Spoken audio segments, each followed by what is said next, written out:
अल अदल यानी वो जिसका हर काम इंसाफ के मुताबिक होता है, जो मुतलक इंसाफ का हामिल हो, हर काम को उसके वक्त पर अंजाम देता हो। रब ने जब ये दुनिया बनाई, पहाड़ों को उसने ऊंचा बनाया जैसे दरिया और समंदर को गहरा बनाया है बच्चों। उसी ने रात बनाई है और दिन को पैदा किया। सर्द को बनाया है उसने, उसके मुकाबिल गर्म को बनाया। अल्लाह रब्बुल इज्जत ने इस बराबरी और तरतीब को अदल का नाम दिया है और इसमें बहुत से सबक रख दिए। मसलन बिल्ली अगर उड़ पाती तो आसमान पर कोई परिंदा ना होता, और परिंदे अगर तैरना जानते तो दरिया में कोई मछली ना होती।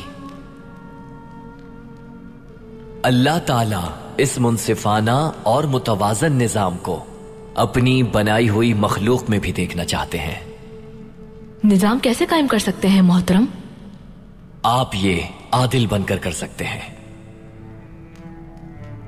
जैसे कि कुरान करीम की आयत बताती है, अल्लाह इंसाफ करने वालों को पसंद करता है। और हम मुंसिफ कैसे बन सकते हैं? जो सच का साथ दे, ताकतवर का नहीं, वही मुंसिफ होता है। आपको मैं सहाबा किराम की मिसाल देकर समझाता हूं बच्चों। अपने इंसाफ से मशहूर हजरत उमर नमाजियों की तादाद बढ़ने की वजह से मस्जिद नबवी की तौसी करना चाहते थे, और इसके लिए पैगंबर सल्लल्लाहु अलैहि वसल्लम के रोज़े मुबारक के अतराफ की जमीन दरकार थी उन्हें। आपने जमीन के मालिकान को अक़दार के मुताबिक रकम की पेशकश की। उसमें जमीन का एक हिस्सा पैगंबर सल्लल्लाहु अलैहि वसल्लम के चचा हजरत अब्बास का था, लेकिन हजरत अब्बास उसे फरोख्त करने के लिए राजी नहीं थे। अमीर के करीबी अफराद हजरत अब्बास के पास गए और कहा, अगर कीमत कम लगती है तो इजाफा कर देते हैं हम, ताकि मस्जिद की तौसी जल्द और आसानी से मुकम्मल हो जाए। हजरत अब्बास ने यह कहकर मना कर दिया, जितनी चाहे पेशकश करो, फरोख्त नहीं करूंगा मैं। हजरत उमर यह मसला अदालत में ले गए और इंसाफ के लिए मशहूर हजरत उबैद बिन काब के सामने पेश किया। अब एक जानिब रियासत मुस्लिमीन की नुमाइंदगी के लिए वहां मौजूद थे हजरत उमर, और दूसरी तरफ थे जमीन के मालिक हजरत अब्बास। जनाब उबैद बिन काब ने हजरत उमर से मुद्दा सुना और हजरत अब्बास को देखा। हजरत अब्बास मुखातिब हुए और कहा, मैं इस जमीन का मुख्तार हूं, जैसे चाहे इस्तेमाल करूं। इन्होंने हर मुमकिन पेशकश की है, लेकिन मैं ये जमीन फरोख्त नहीं करूंगा।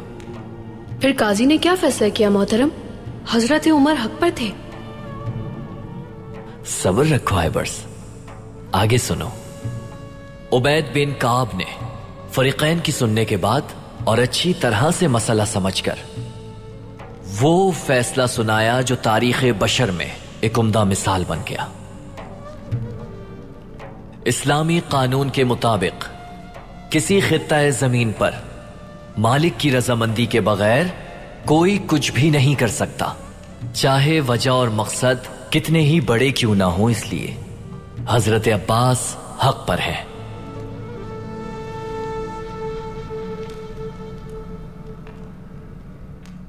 ये बात अभी यहीं खत्म नहीं हुई।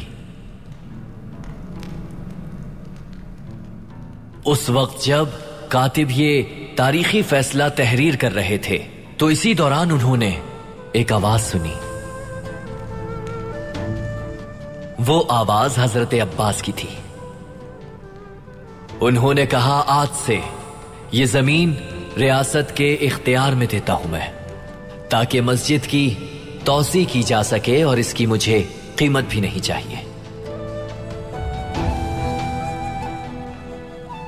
आज से अपनी मैं ये जमीन अमीरुल मोमिनीन हजरत उमर के हवाले करता हूं।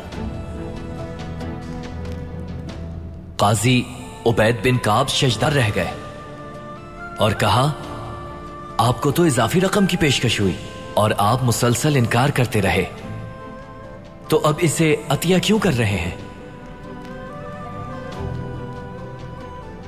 हजरत अब्बास मुस्कुराए और फरमाया, ये मसला अदालत इसलिए लाने दिया ताकि दुनिया ये जान सके कि इंसाफ की इस्लामी कानून में क्या हैसियत और मकाम है।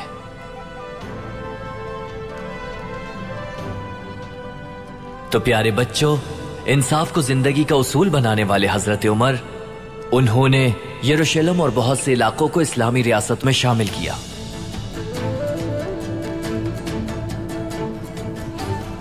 तारिक बिन ज़ियाद समंदरों में लड़ते हुए उंदलस पहुंचे और वहां इंसाफ की हुकूमत कायम की। शानदार हाकिम सुल्तान अरसलान, उन्होंने भी इंसाफ को अपनाया और अनातोलिया के दरवाजों को हमारे लिए खोल दिया। अगर हम भी इसी तरह इंसाफ की राह पर चलेंगे तो हमारे लिए भी बहुत से दरवाजे खोल दिए जाएंगे, इंशाअल्लाह। इंशाअल्लाह।